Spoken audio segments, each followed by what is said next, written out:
Hello student, welcome to the one more session of Embedded System and Microcontroller. This is Vasant Nayak from Canara Engineering College. In the last session we studied the various types of input device and output device that can be connected to the embedded system. That is different types of sensors and actuators. Now in this session you will see the keyboard. A keyboard is a input device. It is nothing but a I-pulse generator. I-pulse generator for the user interfacing. Now, in the previous session, we have studied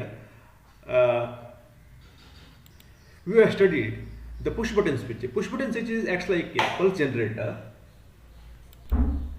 Push button switch acts like a pulse generator.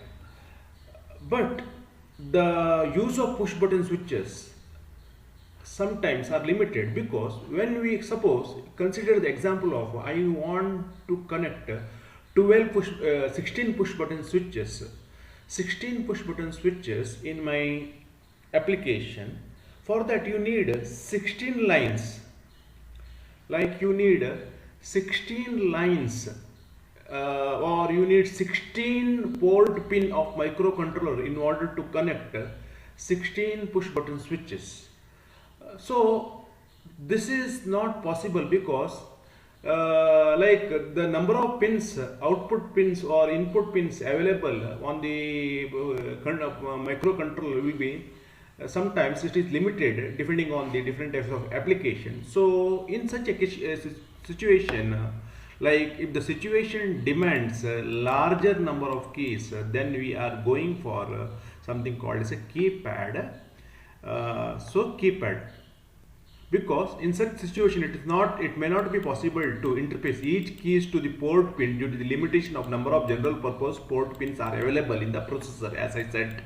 So here we are using something called as a matrix keyboard. It is an optimum solution, matrix keyboard, to handle the large requirements of push button switches. So we will see the matrix keyboard. For example, this is the diagram, shows the matrix keyboard. Here 16 keys, like 16 push button switches or keys, are arranged in a matrix like 4 into 4, 4 rows and 4 columns. It is arranged like 4 rows and 4 columns, you can see here. So this will reduce the number of pins required in the microcontroller. For example, if you use this type of keypad, then you need 4 lines for the 4 rows and 4 lines for the 4 columns. Totally you need 8 port pins. 8 port pins are needed to connect this one. Instead of that, if you go for 16 push button switches, you need 16 port pin. So in that way, this is the optimum solution for the majority of the applications. Now we will see how this works, how this keypad or matrix keyboard works. Here you can see in the matrix keyboard 4 columns are there. 4 columns are there. 4 columns are named as column 0, column 1, column 2, column 3 are connected to VCC through the resistor, and we have 4 rows, row 1, row 0, row 1, row 2, row 3. So this also goes to the microprocessor port and microcontroller port. This also goes to the microcontroller port. But here you can see we have push button switches, but there is no intersection unless and until there is no intersection between rows and columns unless and until you press this push button switch. When you press the push button switch, corresponding row and corresponding column at the corresponding row and corresponding column, that is at this point, it will make the intersection. At this point it will make the intersection, otherwise there won't be any intersection. So now we will see. So normally available keypads are in this fashion. Like you can see here, it is a 4 into 4 matrix keypad. 16 keys are arranged in 4 columns like this and 4 rows, and these are the 8 lines which goes to the microcontroller. these are the 8 lines related to the rows and columns, and here you can see the schematic of the keypad. Internally you can see you can see these columns are represented by red color, I mean red line, and rows are represented by black line. There is no connectivity between rows and any columns. Here you can see any rows and any columns you can see. Now suppose if you press the key 5, this key, if you press the key number 5 on the keypad, now you should remember there is no 5 is built in inside this push button switch. This is just a push button switch. There is no number 5 is built in into the push button switch. So when you press this key, now the question comes, you need how to make the software to interpret this as 5. That is important. How to make the software to interpret this as a 5. For example, you press this one, 8. Now the question comes, how to make the software to interpret this as 8. That is important, because this key or push button switch will not represent 8 or 5 or any number. This is just a push button switches are arranged in vertically and horizontally, that is rows and columns 4 into 4. Suppose when I push this push button switch, then we need to identify which column this push button switch is being pushed. That is, this is in second column or column number 1, because we are starting from column number 0, and row wise it is in row number 1, because we are starting with the row number 0. So you need to identify which column and which row, then you need to make the software to interpret this as a 5. Or suppose if I press this key 9, then this key is in column number 3 or column number 2, because column starts from 0, 1, 2, column number 2 and row number 2. So you need to make the software to interpret this as a key number 9. So we'll see now how this exactly works.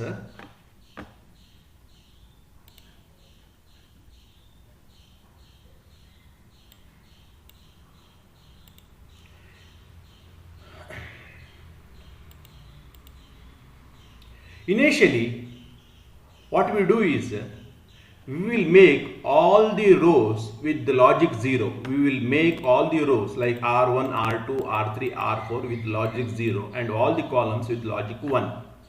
We will make all the rows with logic 0 and all the columns with logic 1. Here you can see these are the columns C1, C2, C3, C4. These are the rows R1, R2, R3, R4. We will make R1 is 0, R2 is 0, R3 is 0, R4 is 0. Similarly, we will make C1 is 0, C2 is 0, C3 is 0, C1 is 1, C2 1, C3 1 and C4 1. Now, in the next diagram you see, I am going to press this key. This is the key number 5. I am going to press this key. But here it is just like a push button, arrangement of push button switches. First, when you press this one, you should identify. We need to have a technique to identify which column the key being pressed. Then after that, in the which row the key being pressed, we need to identify these two things. So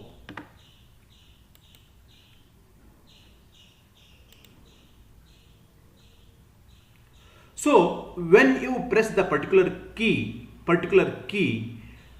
that column becomes 0. That column becomes the value of that column. Initially what we did is we made all the columns logical 1 and all the rows logical 0, and we press this key. That time the particular column becomes the value logic, this logic 1 turns to logic 0. Why this is? Why? You see, when you press this particular key, here you can see here this is in logical 0, this is in logical 0. When you press this particular key, this is the high resistance path, this is the low resistance path. So this 0 moves like this 0 moves like this, and here already 1 and 1 and 1 is there, and when this 0 moves like this, then this 1 makes transition from 1 to 0. So this 0 will bring down the 1 to 0. This 0 at rows will bring down the 1 to 0, 1 to 0.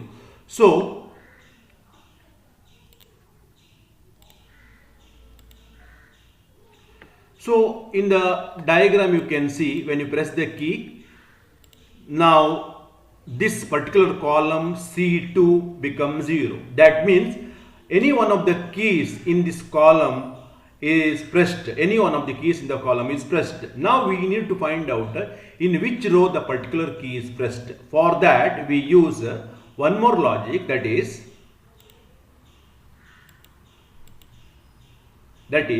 we sequentially change the value of rows.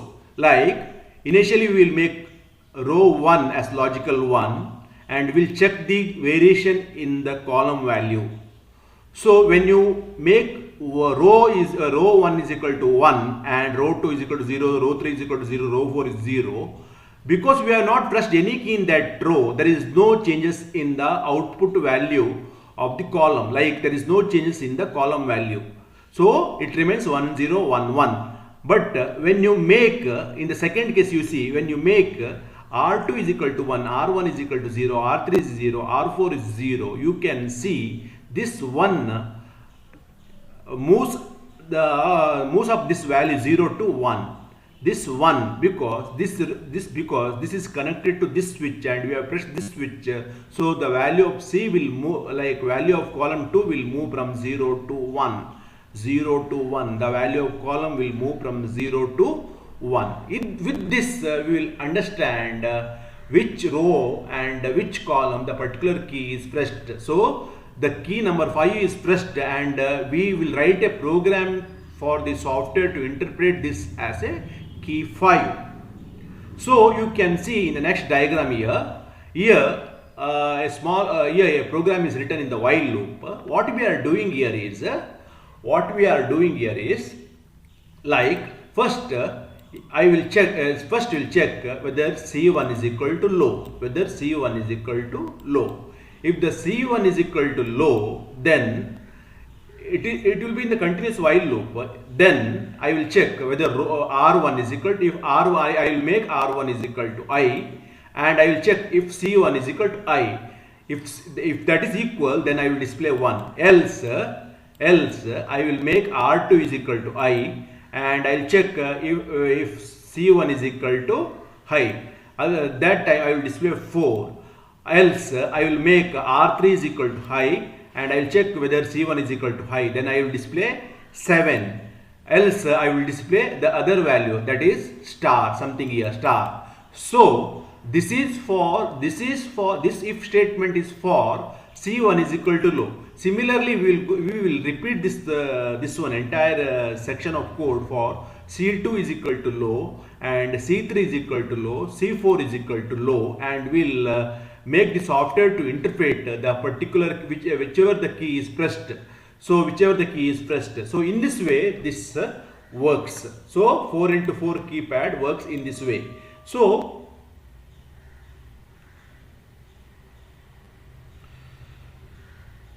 this process is repeated until scanning of all rows are completed, and in this way the keypad works. So let me repeat here. We are using here 4x4 matrix keypad, where 16 keys are connected in the form of matrix. We have 16 keys connected in the form of matrix. So you can see here 4 columns are there and 4 rows are there. 4 rows are connected to the microcontroller pin, and 4 columns are connected to the microcontroller pin. When you press any key, the first thing is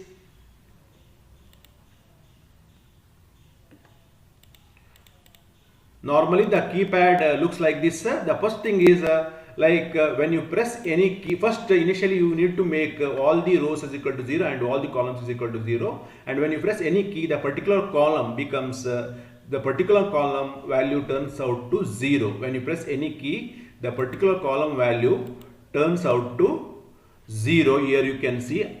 So that means you will come to know which column, in the which column the key is pressed. It can be either any one of the 4 keys. In order to find the particular key, what you need to do is you synchronously vary the value of R1, R2, R3, R4, or you need to sequentially vary the value of R1, R2, R3, R4. Initially I will make R1 is equal to, and I will check whether the value of C2 has changed or not, or R2, R3, R4. So if you do this, if you repeat this for all rows and all columns, you will get to know which key is being pressed.